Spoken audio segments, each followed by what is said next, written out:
Hello and welcome to Young Minds Career Institute. Hope all you guys are doing well. So last class में हमने discuss कर लिया था anatomy of earthworm और उसके बाद मैंने आपको बताया था कि हर एक वीडियो में हम क्या करेंगे, इसके डिफरेंट डिफरेंट जितने भी फंक्शंस होते हैं, जितने भी अलग अलग प्रोसेसेस हैं, उनको डील करेंगे।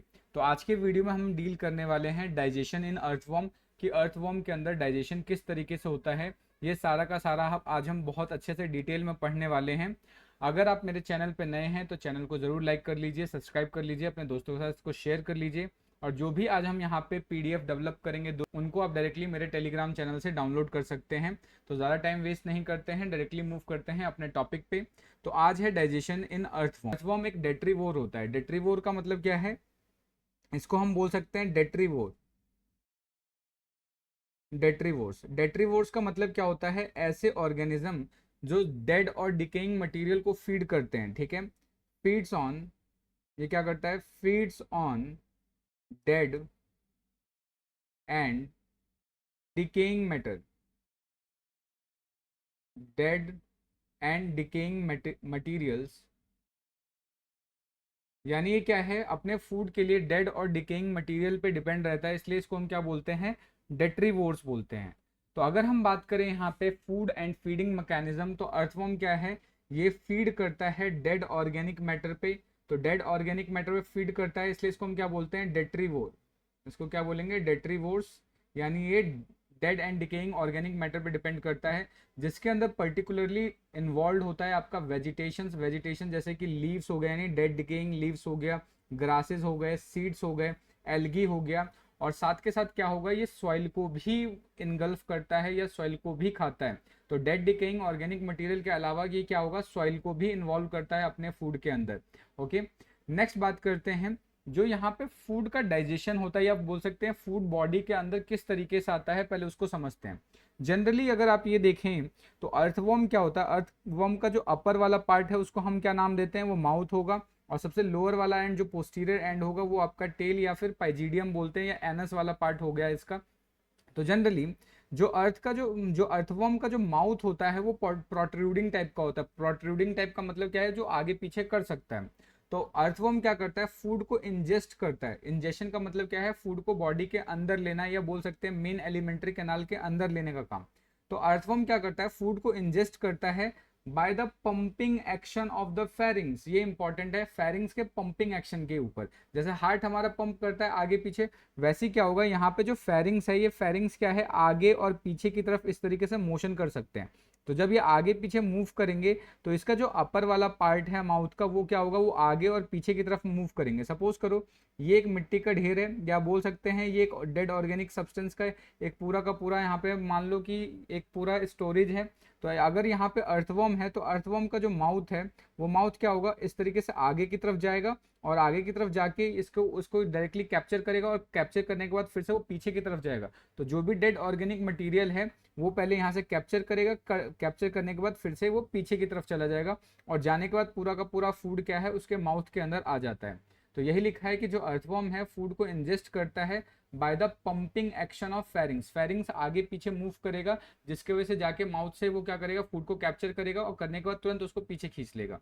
तो ये क्या कर रहा है, यहाँ पे माउथ को प्रेस कर रहा है अगेंस्ट द सॉइल। सॉइल के अगेंस्ट ये क्या करेगा, माउथ को प्रेस करेगा। जैसे सपोज सपोज सॉइल है ये, और ये आगे की तरफ प्रेस करेगा सॉइल को, ये क्या करेगा, उसके अंदर का जो भी न्यूट्रिएंट है उसको अंदर लेगा, और लेने के बाद क्या है, उसको अंदर की तरफ अपने मेन एलिमेंट्री कैनाल के अंदर एंटर करवा लेगा।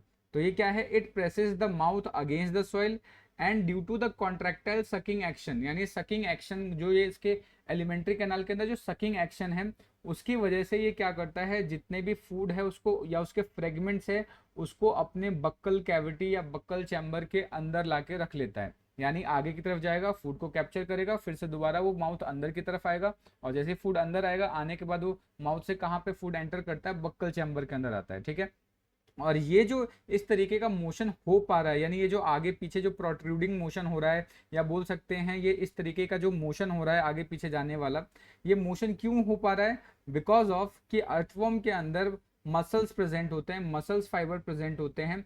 और ये मसल फाइबर कहाँ से कहाँ प्रेजेंट होते हैं, फेरिंग से लेके बॉडी वॉल तक प्रेजेंट होते हैं। यानी जनरली दो टाइप के मसल्स होते हैं, एक होता है लॉन्गिट्यूडनल मसल, एक होगा लॉन्गिट्यूडनल मसल, मसल, और दूसरा होता है सर्कुलर मसल, सर्कुलर मसल। इन दो मसल्स की वजह से क्या है, इनके अंदर ये सकिंग मोशन या बोल सकते हैं इस तरीके का जो पंपिंग एक्शन वाला मोशन है, ये प्रमोट करने के लिए या इसको करवाने के लिए ये दो मसल रिस्पॉन्सिबल होते हैं। तो इन दोनों मसल्स की वजह से जो पंपिंग एक्शन होता है फेरिंग्स का, फेरिंग से वो फूड क्या करेंगे, बॉडी के अंदर लेंगे, बक्कल कैविटी के अंदर। तो ये इस तरीके से क्या है, फूड का इंजेशन होता है। अब जब फूड का इंजेशन हो जाएगा तो इंजेशन के बाद क्या है, अब डाइजेशन का प्रोसेस स्टार्ट होगा। तो अब हम डील करेंगे सबसे पहले एनाटमी, या फिर हम बोल सकते हैं कि पूरा का पूरा जो एलिमेंट्री कैनाल है उसके बारे में डिटेल कर लेते हैं कि उसके डिफरेंट डिफरेंट जो एलिमेंट्री कैनाल है उसके डिफरेंट डिफरेंट पार्ट किससे बने होते हैं और वहाँ पे क्या रोल वो परफॉर्म करता है। तो नेक्स्ट अगर हम एलिमेंट्री कैनाल की बात करें तो ये अगर इस डायग्राम को आप देखो तो अगेन ये क्या होगा, जो एंटीरियर पोर्शन होता है अर्थवर्म का उसको हम बोलेंगे माउथ, और जो पोस्टीरियर रीजन है वो वहाँ पे एनस होगा या उसको टेल या पाइजीडियम बोलते हैं। ये ऑलरेडी मैं आपको बता चुका हूँ, इसको क्या बोलेंगे, पाइजीडियम बोलते हैं, या फिर ये वाला रीजन आपका टेल कहलाता है। ठीक है, और यहीं पे क्या प्रेजेंट होगा, एनस प्रेजेंट होगा। आपको ये ध्यान रखना है जो माउथ होता है वो फर्स्ट सेगमेंट पे प्रेजेंट होगा, यानी अर्थवर्म के फर्स्ट सेगमेंट के अंदर क्या प्रेजेंट होता है, आपका माउथ प्रेजेंट होता है।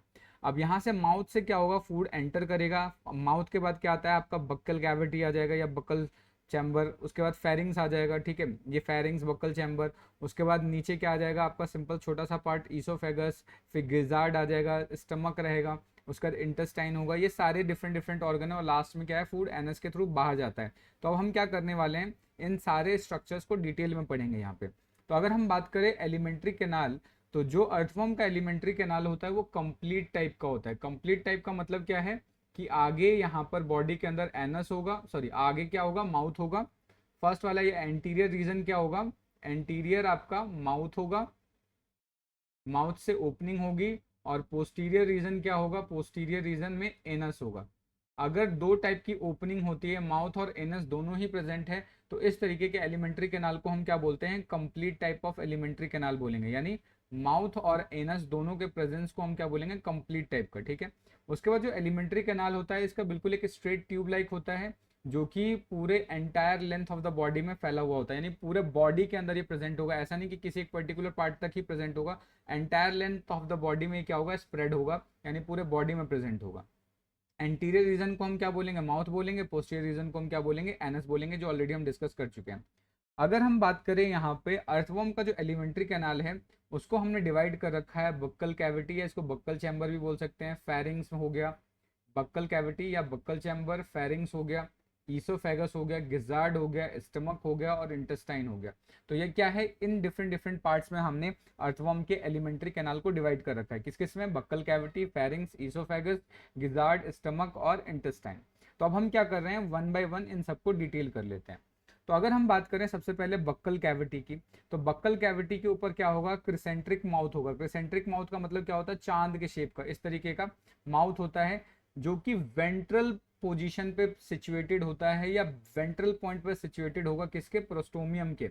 यानी अगर ये जो आप डायग्राम देख रहे हो, ये डायग्राम में क्या होगा, अर्थवर्म का जो सबसे अपर वाला पार्ट होता है उस रीजन को क्या बोलते हैं, डॉर्सल पार्ट, ये डॉर्सल होगा, और नीचे वाला पार्ट क्या होता है, वेंट्रल हो गया, ये वेंट्रल पार्ट हो गया। तो जो माउथ की ओपनिंग होती है वो वेंट्रल रीजन में होती है। माउथ की ओपनिंग यहाँ पर ये आप देख रहे हो, ये ओपनिंग ऑफ माउथ है, ये माउथ कहाँ पे एंटर कर रहा है, वेंट्रल रीजन में एंटर कर रहा है। और डॉर्सल वाले पार्ट में क्या होता है, इस तरीके से एक फ्लैप या कवरिंग होती है जिसको हम प्रोस्टोमियम बोलते हैं। तो प्रोस्टोमियम कहाँ प्रेजेंट होगा, डॉर्सल रीजन में, और जस्ट उसके नीचे क्या होता है आपका माउथ की ओपनिंग होती है, इसलिए जो माउथ है वो कहाँ प्रेजेंट होगा, वेंट्रल रीजन में प्रेजेंट होगा। इसी को हमने लिखा है कि mouth is situated ventral to the prostomium, यानी इस प्रोस्टोमियम के वेंट्रल रीजन में, क्योंकि प्रोस्टोमियम तो खुद डॉर्सल में है, तो ये इसके नीचे वाला पार्ट क्या होगा, वेंट्रल होगा। तो माउथ की ओपनिंग कहाँ पर होगी, वेंट्रल, वेंट्रल रीजन में होगी, आपको ये ध्यान रखना है। माउथ क्या हुआ, माउथ के बाद आपके आपके पास एक क्या होता है, एक शॉर्ट नैरो प्रोट्रूजिबल बक्कल चैम्बर होता है। माउथ के जस्ट नीचे, माउथ के जस्ट पीछे क्या होगा, एक प्रोट्रूसिबल, प्रोट्रूसिबल का मतलब क्या है, जो आगे पीछे कर सकता है, आगे पीछे निकल सकता है, वो क्या होगा, बक्कल चैम्बर होगा। लेकिन ये कैसा होता है, शॉर्ट होता है, और ये कहाँ तक फैला हुआ होता है, बस middle of the third segment. यानी फर्स्ट पे तो आपकी फर्स्ट सेगमेंट पे तो माउथ की ओपनिंग हो जाती है, ठीक है, फर्स्ट सेगमेंट पे माउथ की ओपनिंग हो जाएगी। फर्स्ट सेगमेंट के बाद middle of the third segment क्या प्रेजेंट होगा, बक्कल चैम्बर प्रेजेंट होगा। तो क्या होगा, सेकंड बोल सकते हैं हम, सेकंड और थर्ड के मिडिल में, सेकंड और थर्ड के मिडिल में क्या प्रेजेंट होगा आपका, बक्कल चैम्बर प्रेजेंट होगा। और बक्कल चैम्बर के अंदर क्या होता है, एपिथेलियम की लाइनिंग होती है, ठीक है। और उसके अंदर क्या होंगे, लॉन्गिट्यूडनल फोल्ड्स होंगे, यानी कि जनरली जैसे मान लो बक्कल चैम्बर है, इस तरीके बक्कल चैम्बर है, तो यहाँ पे फोल्ड्स प्रेजेंट होते हैं इस तरीके से। तो ये आपको इसके बारे में याद रखना है, ठीक है। तो जो भी बक्कल कैविटी के अंदर एपिथेलियम लाइनिंग होंगी, एपिथेलियम की लाइनिंग होंगी, उसके ऊपर फोल्ड्स प्रेजेंट होते हैं। नेक्स्ट उसके बाद अगर हम बात करें बक्कल चैम्बर के बाद आता है आपका फेरिंग्स आ जाता है। फेरिंग्स थोड़ा इंपॉर्टेंट है, इसको ध्यान से समझेंगे क्योंकि डाइजेशन में इसका बहुत इंपॉर्टेंट रोल प्ले करेंगे। और इसके अंदर जो डायग्राम है, डायग्राम भी बहुत इंपॉर्टेंट है। तो सबसे पहले इसके डायग्राम को अच्छे से समझेंगे। जनरली जो फेरिंग्स होता है, फेरिंग्स पियर शेप होगा, पियर का मतलब नाशपाती के शेप का स्ट्रक्चर होगा, ठीक है। और टोटली मस्कुलर होगा, यानी मसल्स प्रेजेंट होगा, जो कि 4 सेगमेंट तक एक्सटेंडेड होता है। मतलब कि थर्ड के मिडिल से लेके, क्योंकि थर्ड के मिडिल तक तो आपका क्या होगा, बक्कल चैम्बर होगा। तो थर्ड के मिडिल से लेके फोर्थ सेगमेंट तक, यानी थर्ड मिडिल से लेके फोर्थ सेगमेंट तक क्या प्रेजेंट होगा, आपका फेरिंग्स प्रेजेंट होगा। और ये मस्कुलर ऑर्गन होता है, मसल प्रेजेंट होगा। इसका जो एंटीरियर रीजन है, ठीक है, एंटीरियर रीजन को मार्क्ड करेंगे नर्व रिंग से। यानी इसको कैसे समझेंगे, इसको ऐसे समझ लेते हैं इस वाली लाइन को। सपोज करो ये बक्कल चैम्बर है, बक्कल चैम्बर के बाद यहाँ पे मान लेते हैं इस तरीके से फेरिंग्स आ रही है, ये ऐसा मान लेते हैं फेरिंग्स आ रही है। तो अब ये वाला अगर ये बात करें, अगर ये हमारा फेरिंग्स है, अगर ये फेरिंग्स है, तो ये फेरिंग्स का क्या होगा, एंटीरियर रीजन। और ये वाला रीजन क्या होगा, पोस्टीरियर रीजन। अब ये जो एंटीरियर रीजन है, हमें कैसे पता चलेगा कि बक्कल चैम्बर, ये हमारा जनरली ये क्या है, बक्कल चैम्बर, इसको मान लेते हैं बक्कल चैम्बर, ये हमारा बक्कल चैम्बर है। अब हम कैसे फाइंड आउट करेंगे कि बक्कल चैम्बर और फेरिंग्स के बीच में किस तरीके से डिफरेंशिएट करेंगे। तो जो बक्कल चैम्बर और फेरिंग्स के जो एंटीरियर रीजन है, यहाँ पे नर्व रिंग प्रेजेंट होती है, जो आपको शायद मैंने जब इसके नर्वस सिस्टम के बारे में डिस्कस किया था तो बताया था कि वेंट्रल नर्व्स प्रेजेंट होती हैं। वेंट्रल नर्व्स क्या प्रेजेंट होंगी, ये यहाँ पे एंटीरियर रीजन में प्रेजेंट होंगी, बक्कल चैम्बर और फेरिंग्स के बीच वाले रीजन में ये प्रेजेंट होती है। तो यहाँ से स्टार्टिंग होगी, यानी जहां से नर्व रिंग प्रेजेंट होगी, जहां से नर्व रिंग प्रेजेंट होगी, वहां से ये माना जाता है कि यहाँ से फेरिंग्स की स्टार्टिंग हो रही है। तो ये क्या होगी, इसकी स्टार्टिंग कैसे होगी, anterior and is marked by the nerve ring placed in the transverse group between between pharynx and buccal cavity. यानी बक्कल कैविटी और ये जो आपके फेरिंग्स है, इसके बीच में ये जो ग्रूव बन रहा है, ग्रूव का मतलब गड्ढा, ये जो ग्रूव बन रहा है, इस ग्रूव में क्या होगा, नर्व रिंग प्रेजेंट होगा। और यहीं से स्टार्टिंग हम इसकी मान लेते हैं, ठीक है। उसके बाद क्या है, जो फेरिंग्स है वो डॉर्सो वेंट्रली कंप्रेस्ड होगा। डॉर्सो वेंट्रली कंप्रेस्ड का मतलब इसको ऊपर से दबा देंगे। जैसे सपोज करो अगर आपका ये अर्थवर्म, इसको राउंडेड बॉडी मान लेते हैं, तो ऊपर और नीचे से जब इसको प्रेस कर देंगे, इसको चपटा कर देंगे, तो इसको बोलते हैं डॉर्सो वेंट्रली कंप्रेस्ड। अगर ऊपर से फोर्स लगाएं, नीचे से फोर्स लगाएं और इसको कंप्रेस करें, तो इसको बोलेंगे डॉर्सो डॉर्सो वेंट्रली कंप्रेस्ड। ये क्या हो जाएगा, डॉर्सो वेंट्रली कंप्रेस्ड होगा। जिसकी वजह से जब इसको डॉर्सो वेंट्रली कंप्रेस्ड करेंगे, जिसकी वजह से एक ये बड़ा सा मास का फॉर्मेशन हो जाता है। ये दिख रहे हो, ये बहुत बड़ा सा एक मस्कुलर स्ट्रक्चर का फॉर्मेशन हो जाता है, एक बड़ा सा मास का फॉर्मेशन हो जाता है, जिसको हम क्या बोलते हैं, फेरिंजियल मास बोलते हैं। इसको क्या बोलेंगे, इस पर्टिकुलर मास को हम बोलते हैं फेरिंजियल मास। और फेरिंजियल मास बहुत इंपॉर्टेंट रोल प्ले करता है डाइजेशन के अंदर, क्योंकि ये जो फेरिंजियल मास है, ये क्या करता है, सलाइवरी सिक्रीशंस करता है, यानी यहाँ से सलाइवा का सिक्रीशन होगा। तो जब हम क्या करेंगे, अर्थवर्म को डॉर्सलो वेंट्रली कंप्रेस करेंगे, तो उसकी वजह से क्या होगा, यहाँ पे फेरिंग्स के अंदर एक बहुत बड़ा मास का फॉर्मेशन होगा। इस मास को बोलेंगे फेरिंजियल मास। और ये फेरिंजियल मास क्या करता है, आपका सलाइवरी सिक्रीशन करेगा। और जो सलाइवरी सिक्रीशन करता है, इस सलाइवरी सिक्रीशंस के अंदर डिफरेंट डिफरेंट टाइप के एंजाइम्स प्रेजेंट होते हैं। जैसे कि एंजाइम्स हो गए, म्यूकस प्रेजेंट हो गया, ठीक है। तो म्यूकस प्रेजेंट हो सकता है, प्रोटोलिटिक एंजाइम प्रेजेंट हो सकता है, ठीक है, ये ध्यान रखना है। तो ये जो पर्टिकुलर मास है, ये क्या क्या सिक्रीट कर सकता है, ये म्यूकस सिक्रीट कर सकता है, एंजाइम सिक्रीट कर सकता है, ठीक है। ये एंजाइम प्रोटियोलिटिक एंजाइम सिक्रीट करता है, जो प्रोटीन के डाइजेशन में हेल्प करता है, ठीक है। प्रोटियोलिटिक एंजाइम का मतलब क्या होगा, कि ये प्रोटीन डाइजेशन में हेल्प करता है, प्रोटीन डाइजेशन, ये याद रखना है आपको कि ये प्रोटीन डाइजेशन में आपको हेल्प करता है, ठीक है। अब होगा क्या, ये तो हो गया जब इसको हमने डॉर्सो वेंट्रली कंप्रेस किया, यानी जब ऊपर से कंप्रेस करेंगे तो उसको बोलेंगे डॉर्सो वेंट्रली कंप्रेस। अगर सपोज करो इसको दोनों साइड से अगर इस तरीके से कंप्रेस करें, यानी इसको साइड साइड से अगर कंप्रेस करेंगे तो साइड साइड से अगर कंप्रेस करने को बोलते हैं, इन वॉल्स को बोलेंगे, जो साइड वाले वॉल्स होते हैं इनको बोलते हैं लेटरल वॉल्स। अगर इसको लेटरल वॉल्स को कंप्रेस करेंगे तो लेटरल वॉल को कंप्रेस करने से होगा क्या कि जो फेरिंग्स है, फेरिंग्स के अंदर दो इस तरीके के फोल्ड्स बन के आ जाते हैं, एक ये फोल्ड और एक ये फोल्ड। तो जब हम इसको लेटरली कंप्रेस करते हैं, ठीक है, तो यानी जब लेटरल वॉल्स को अंदर की तरफ कंप्रेस किया जाता है या अंदर की तरफ पुश किया जाता है, जिसकी वजह से दो नैरो हॉरिजॉन्टल सेल्फ का फॉर्मेशन हो जाता है। ये क्या होगा, हॉरिजॉन्टल सेल्फ का फॉर्मेशन होगा। सेल्फ जैसा होता है ना, हमारे घरों में रैक बने होते हैं, तो इस तरीके से यहाँ पे देख रहे हो रैक का जैसा फॉर्मेशन हो, जैसा लग रहा है कि एक ये नीचे वाला रैक हो गया, ये ऊपर वाला रैक हो गया। तो यहाँ पर क्या होगा कि लिटरली कंप्रेस होने की वजह से यहाँ पे सेल्फ का फॉर्मेशन होता है, और ये जो सेल्फ है एंटीरियरली और पोस्टीरियरली आपस में मिलते हैं, और ये जो चैम्बर है इसको दो चैम्बर में डिवाइड कर देते हैं।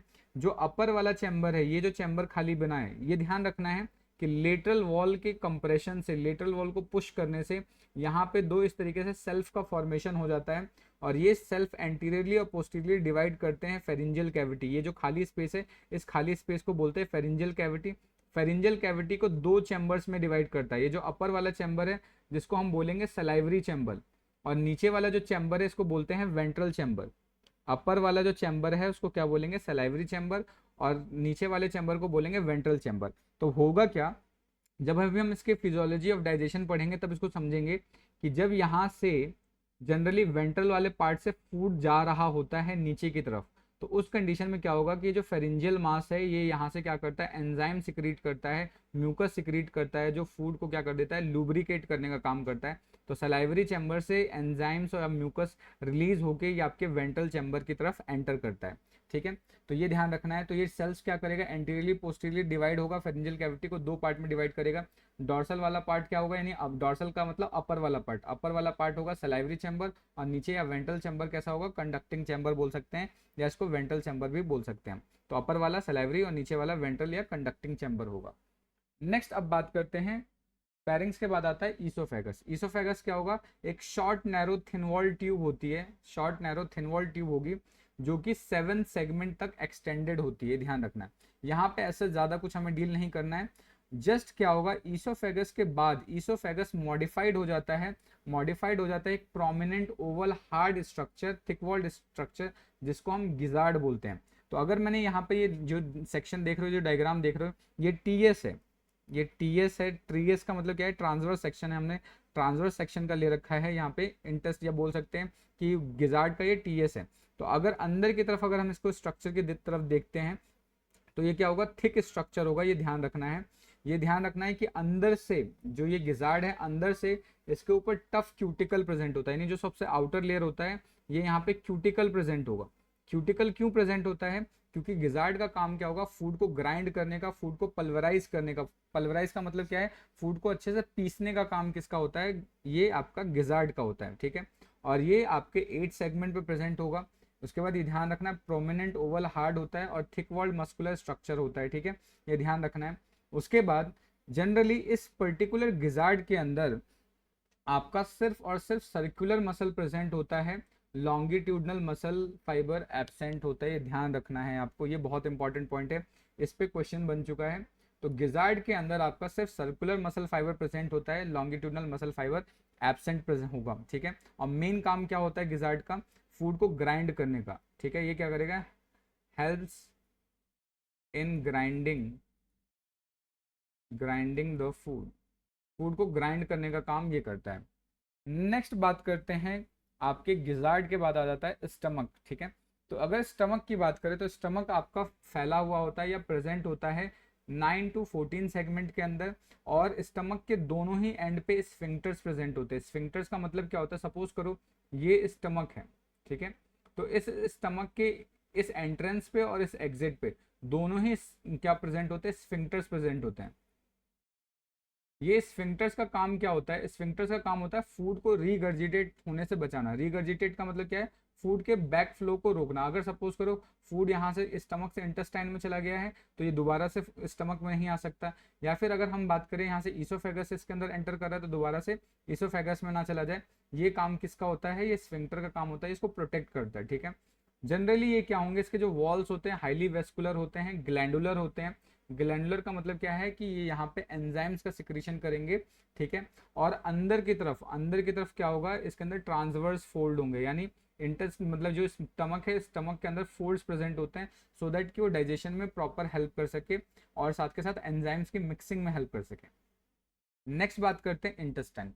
इंटेस्टाइन क्या होता है, long wide thin walled tube होता है जो 15 से लेके बॉडी के लास्ट सेगमेंट तक प्रेजेंट होगा। तो ये ध्यान रखना है, ये लॉन्ग होता है, वाइड होता है और थिन वॉल्ड होता है, यानी वॉल यहाँ पे वॉल की जो थिकनिंग है वो क्या होगी, थिन होगी, ठीक है। और 15वें सेगमेंट से स्टार्ट होके कहाँ तक जाता है, लास्ट सेगमेंट तक जाता है। इसके अगर इंटरनल स्ट्रक्चर को देखें, अगर इंटेस्टाइन को टीएस, ये जो आप जो डायग्राम देख रहे हो ट्रांसवर्स सेक्शन है इंटेस्टाइन का, तो अगर हम इसका ट्रांसवर्स सेक्शन देखते हैं इंटेस्टाइन का, तो अंदर की तरफ से, अगर ये अंदर की तरफ से देखें तो वहां पे बीडेड अपीयरेंस देखने को मिलेगा। बीडेड अपीयरेंस का मतलब इस तरीके से गोले गोले स्ट्रक्चर्स देखने को मिलते हैं, यानी बीड यानी मोती जैसा स्ट्रक्चर देखने को मिलता है। क्यों देखने को मिलता है, बिकॉज ऑफ सर्कुलर कंस्ट्रक्शन, ठीक है। सर्कुलर कंस्ट्रक्शन का मतलब यहाँ पे जो मसल्स है वो सर्कुलर फॉर्म में कंस्ट्रक्शंस बनाते हैं। कंस्ट्रक्शन का मतलब बोल सकते हो ग्रुप जैसा कुछ स्ट्रक्चर बनाते हैं, जिसकी वजह से यहाँ पे जो स्ट्रक्चर है वो कैसा आता है, बीडेड आता है, ठीक है। जनरली जो इसकी इंटरनल लाइनिंग होती है, इंटरनल लाइनिंग के अंदर आपको ciliated folded vascular and glandular structures देखने को मिल सकते हैं। यानी जो अंदर वाला स्ट्रक्चर है, इस अंदर वाले स्ट्रक्चर के अंदर आपको कुछ सीलिया जैसा स्ट्रक्चर देखने को मिल सकता है, कुछ फोल्डेड स्ट्रक्चर देखने को मिल सकता है, कुछ ग्लैंडुलर स्ट्रक्चर्स देखने को मिल सकता है। ग्लैंडुलर स्ट्रक्चर का काम क्या होगा, कुछ एंजाइम सिक्रीट करने में हेल्प करते हैं। तो इस तरीके से स्ट्रक्चर्स आपको देखने को मिल सकते हैं। अब ये जो इंटेस्टाइन है, इंटेस्टाइन को हमने 3 पार्ट में डिवाइड कर रखा है। जनरली जो आपका अर्थवर्म होता है, अर्थवर्म का जो इंटेस्टाइन है उसको हमने 3 पार्ट में डिवाइड कर रखा है। जो फर्स्ट वाला पार्ट होता है उसको हम बोलते हैं प्री टिफ्लोसोलर रीजन। प्री टिफ्लोसोलर रीजन ये क्या होगा, ये फर्स्ट पार्ट है, ये फर्स्ट या फिर बोल सकते हैं एंटीरियर पार्ट होता है, जो कि 15 से 26 सेगमेंट के बीच में प्रेजेंट होगा। तो ये क्या है, आपका प्री टिफ्लोसोलर रीजन है, ठीक है। और कहाँ से कहाँ तक प्रेजेंट होगा, 15 से लेके 26 सेगमेंट पे प्रेजेंट होगा। इनकी जो वॉल्स होती है, जो अंदर वाली वॉल्स होंगी वो हाईली वेस्कुलर होगी, और अंदर से इसके अंदर इस तरीके से फोल्डिंग देखने को मिलेगी, ठीक है। फोल्डिंग देखने को मिलती है, इंटरनली फोल्डेड होकर होता है, ताकि ये माइन्यूट प्रोसेस बना सके, जिसको हम विलाई बोलते हैं। यानी जब इनकी फोल्डिंग होगी तो फोल्डिंग होने से क्या होगा, इस तरीके से विलाई लाइक स्ट्रक्चर्स का फॉर्मेशन होता है, ठीक है। और जब क्या होगा, ये 15वें से जब 26 सेगमेंट पे आता है, ये कहाँ पे प्रेजेंट होगा, 26 जब सेगमेंट पे आएगा तो 26 सेगमेंट से क्या होगा, ऊपर की तरफ, यानी 26 से जस्ट अपोजिट, यानी नीचे की तरफ जाएंगे तो 27 28 इधर आना स्टार्ट होगा, लेकिन 26 से ऊपर की तरफ अगर हम जाते हैं, फॉरवर्ड मूव करते हैं, तो मूव करने पे हमें क्या मिलेगा, एक कुछ 2 स्ट्रक्चर्स देखने को मिल रहे हैं। ये इस तरीके से 2 स्ट्रक्चर्स देखने को मिलते हैं जो कि कॉनिकल आउटग्रोथ होते हैं, और इनको हम क्या बोलते हैं, इंटेस्टाइनल सीकी बोलते हैं, या इंटेस्टाइनल सीका बोल सकते हैं, जो कि कहाँ तक एक्सटेंड करेंगे, आपके 22 से लेके या 22 या 23 सेगमेंट्स तक एक्सटेंड करेंगे, यानी 26 से लेके ऊपर की तरफ जा रहे हैं, और कहाँ तक जाएंगे, ये 22 से लेके 23 सेगमेंट्स तक ये जा सकते हैं, ठीक है। और ये जो सेगमेंट्स होते हैं, ये सेगमेंट ये भी वेस्कुलर होते हैं, और इसके अंदर विलाई लाइक प्रोसेस प्रेजेंट होंगे, ठीक है। तो ये तो था प्री टिफ्लोसोलर रीजन। नेक्स्ट अगर हम बात करें तो सेकंड रीजन है जिसको हम बोलते हैं टिफ्लोसोलर रीजन। तो ये क्या होगा, सेकंड पार्ट होगा या मिडिल पार्ट होता है, और ये कहाँ प्रेजेंट होगा, 27 सेगमेंट से स्टार्ट होता है, और कहाँ तक जा सकता है, 23 और 25 सेगमेंट तक जा सकता है इन फ्रंट ऑफ एनस, ठीक है। उसके बाद टिफ्लोसोलर रीजन बहुत इंपॉर्टेंट रीजन है, और इसको हम आइडेंटिफाई कैसे कर सकते हैं, अगर सपोज करो मैं इसका ट्रांसवर्स सेक्शन काटता हूँ, तो ट्रांसवर्स सेक्शन में आपको कुछ इस तरीके का स्ट्रक्चर देखने को मिलता है। ये क्या है, टीएस ऑफ इंटेस्टाइन है। तो अगर हमें टीएस ऑफ इंटेस्टाइन देखूँ तो इसके अंदर हमें क्या देखने को मिलेगा, इस इंटेस्टाइन के अंदर हमें एक हाईली ग्लैंडुलर स्ट्रक्चर देखने को मिलेगा। इस तरीके से ये जो आप देख रहे हो, ये एक हाईली ग्लैंडुलर स्ट्रक्चर है, ये हाईली ग्लैंडुलर स्ट्रक्चर है, जो कि एक वेस्कुलर लॉन्गिट्यूडनल रिज बनाएगा। ये क्या है, ये रिजेस की फॉर्म में, रिजेस का मतलब क्या होता है, आउटग्रोथ, ठीक है। तो ये लॉन्गिट्यूडनल आउटग्रोथ होता है, जो कि मीडियन यानी बिल्कुल सेंटर में प्रेजेंट होगा, ठीक है। और ये कहाँ पे प्रेजेंट होगा, डॉर्सल पार्ट में प्रेजेंट होगा। यानी अगर हम बात करें, ये अर्थवॉर्म है, ठीक है, अर्थवॉर्म की बॉडी का हमने ट्रांसवर्स सेक्शन लिया, ये इसका अपर वाला पार्ट डॉर्सल है, नीचे वाला पार्ट वेंट्रल है। तो और ये इसका इंटेस्टाइन अंदर से देख रहे हैं, तो इसके डॉर्सल एस्पेक्ट से क्या होगा, इस तरीके से मीडियन रिजेस का फॉर्मेशन होगा, और ये क्या होते हैं, हाईली ग्लैंडुलर होते हैं, क्योंकि यहाँ से ये कुछ एंजाइम लाइक सब्सटेंस को सिक्रीट करते हैं, और ये जो एंजाइम लाइक सब्सटेंस सिक्रीट करते हैं, ये जो ग्लैंडुलर पार्ट होता है इसको हम टिफ्लोसोल बोलते हैं, और टिफ्लोसोल का डाइजेशन में बहुत इंपॉर्टेंट रोल प्ले करता है ये, ठीक है।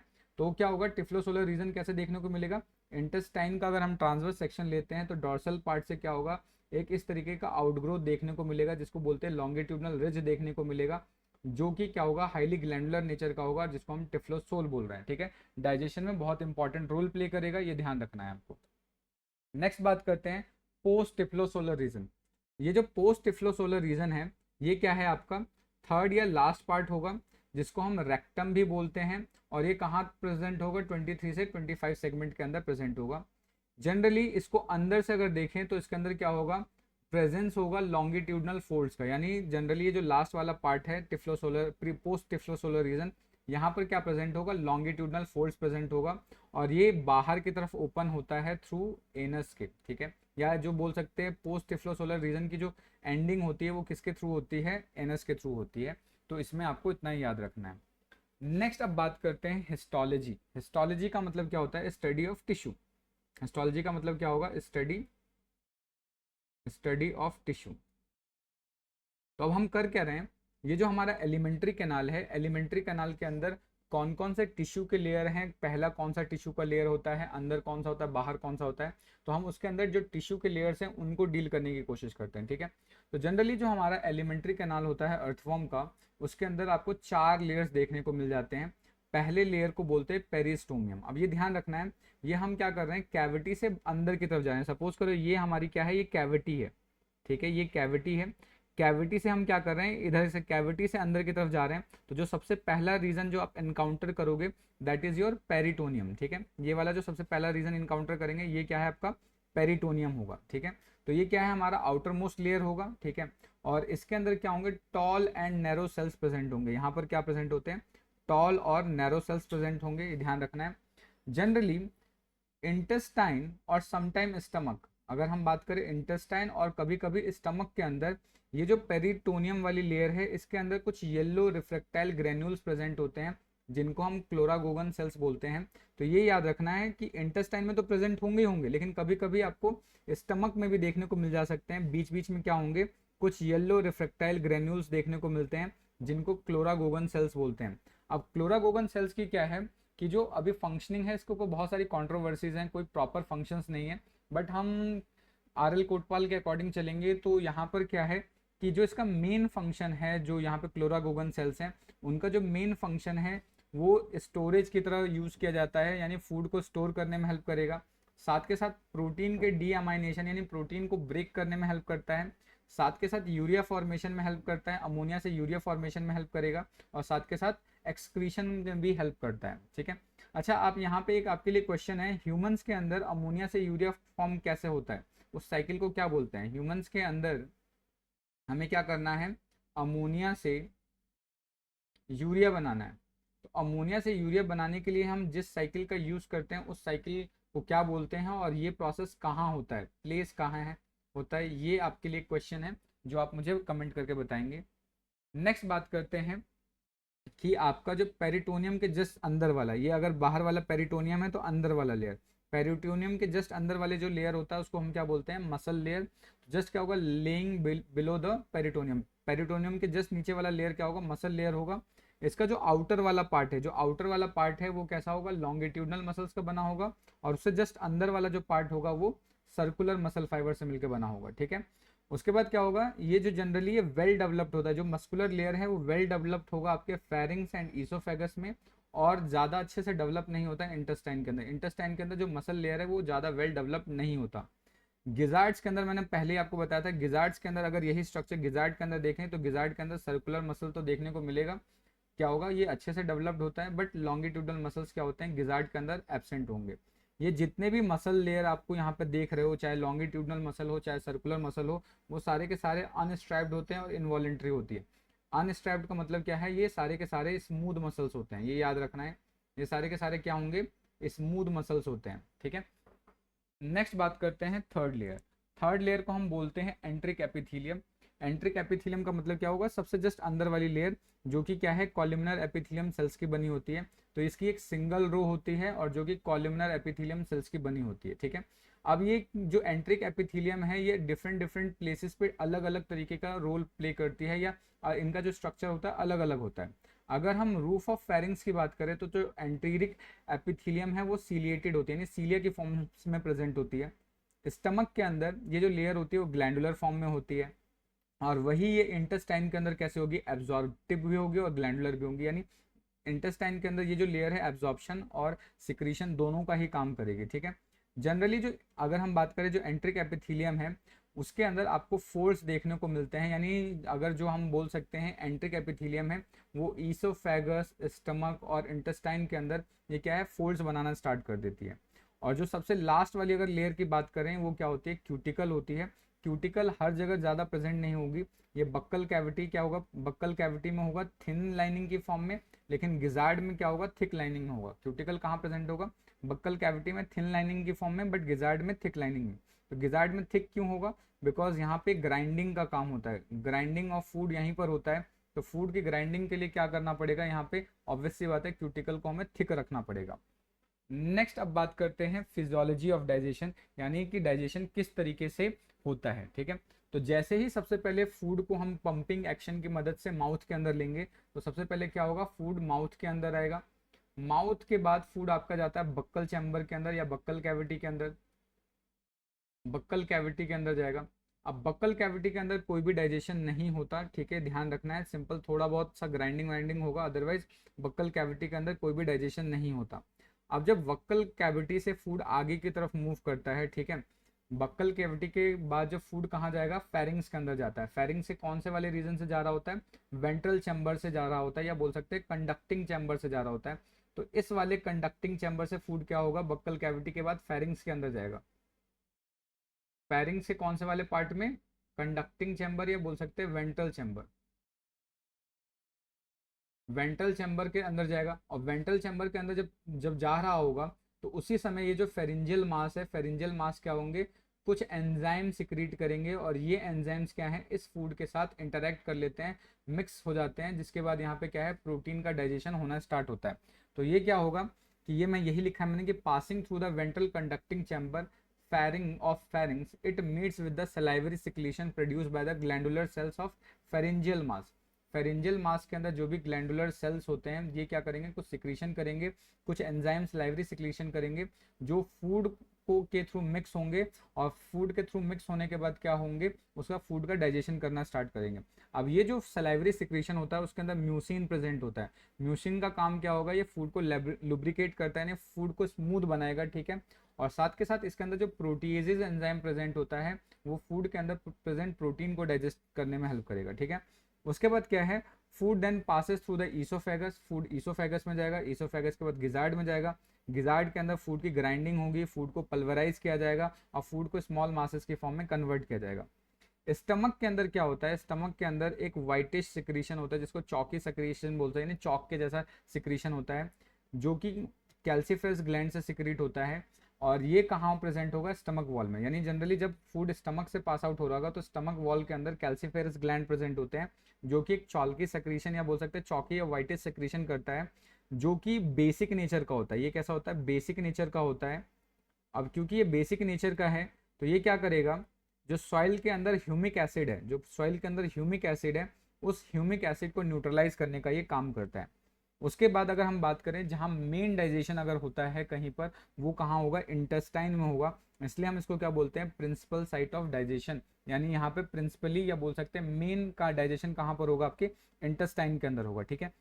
अब इंटेस्टाइन का जो वॉल होता है, अब ये मेन डाइजेशन का रोल क्यों प्ले करता है, क्योंकि जो इंटेस्टाइन के जो वॉल होते हैं उसके ऊपर ग्लैंडुलर सेल्स प्रेजेंट होते हैं। अब ये जो ग्लैंडुलर सेल्स होते हैं ये डाइजेस्टिव जूसेस का सिक्रीशन करते हैं, ठीक है, जैसे कि पेप्सिन हो गया, ट्रिप्सिन हो गया, अमाइलेज हो गया, लाइपेज हो गया, सेलुलेज हो गया। अब ये जितने डिफरेंट डिफरेंट ये एंजाइम्स हैं, ये जितने भी डिफरेंट डिफरेंट एंजाइम्स हैं, इन एंजाइम्स का क्या होगा, अपना अलग अलग फंक्शन होता है। और ये एंजाइम किस तरीके से फंक्शन करते हैं उसको देख लेते हैं। जैसे प्रोटीन है, प्रोटीन को तोड़ा जाता है प्रोटीएजेज एंड पेप्टोन्स, और ये तोड़ने का काम किसका होता है, प्रोटीएजेज एंजाइम। या फिर हम बोल सकते हैं कि यहाँ पे जस्ट अभी हमने देखा ये जो पेप्सिन एंजाइम है, ये जो पेप्सिन एंजाइम है, इसका काम क्या होगा, ये प्रोटीन को प्रोटीएजेज एंड पेप्टोन्स में तोड़ता है, ठीक है। ये किसका काम होगा, पेप्सिन का। तो पेप्सिन क्या करेगा, प्रोटीन को प्रोटीएजेज एंड पेप्टोन्स में तोड़ेगा। अब इसको फर्दर डाइजेस्ट करने के लिए, फर्दर अमाइनो एसिड्स में ब्रेक करने के लिए यहाँ पे एंजाइम जो इन्वॉल्व होगा वो होगा ट्रिप्सिन। ये क्या इन्वॉल्व होगा, ट्रिप्सिन। तो ट्रिप्सिन क्या करेगा, इसको अमाइनो एसिड में फर्दर डिसोसिएट करेगा। स्टार्च को माल्टोज में तोड़ने के लिए जो एंजाइम होता है वो अमाइलेज होगा। ये क्या होगा, अमाइलेज इसको ब्रेक करता है। फैट को ग्लिसरॉल और फैटी एसिड्स में तोड़ा जाता है, और इसको तोड़ने के लिए जो एंजाइम इन्वॉल्व होगा उसको लाइपेज बोलते हैं। और सेल्यूलोज को सेल्यूलोबायोज में तोड़ने का काम क्या होता है, सेल्यूलेज का करता है, ये सेल्यूलेज एंजाइम करेगा। तो ये आपको याद रखना है। उसके बाद अगर हम बात करें यहाँ पर डाइजेशन की टाइप की, तो जो अर्थवर्म के अंदर जो डाइजेशन होता है वो एक्स्ट्रा सेल्यूलर होता है। एक्स्ट्रा सेल्यूलर का मतलब क्या होता है, outside the cell, outside the cell. तो आउटसाइड द सेल क्या होगा, यहाँ पे डाइजेशन होता है बिल्कुल वैसे ही जैसे कि हायर ऑर्गेनिज्म में होता है, ठीक है। तो यहाँ पे जो डाइजेशन होगा बिल्कुल किसकी तरह होगा, हायर ऑर्गेनिज्म के जैसा होता है। उसके बाद अगर हम बात करें, इंटेस्टाइन फंक्शन करता है एब्जॉर्बिंग में हेल्प, मतलब कि ये डाइजेशन में तो हेल्प करता ही करता है, साथ के साथ ये क्या करता है, एब्जॉर्प्शन में भी हेल्प करता है। जो भी डाइजेस्टेड न्यूट्रिएंट है उसको एब्जॉर्ब करेगा, और एब्जॉर्ब करने के बाद जो भी एब्जॉर्ब न्यूट्रिएंट है उसको ब्लड वेसल्स के थ्रू ये डिफरेंट डिफरेंट बॉडी पार्ट में भेज देता है, ठीक है।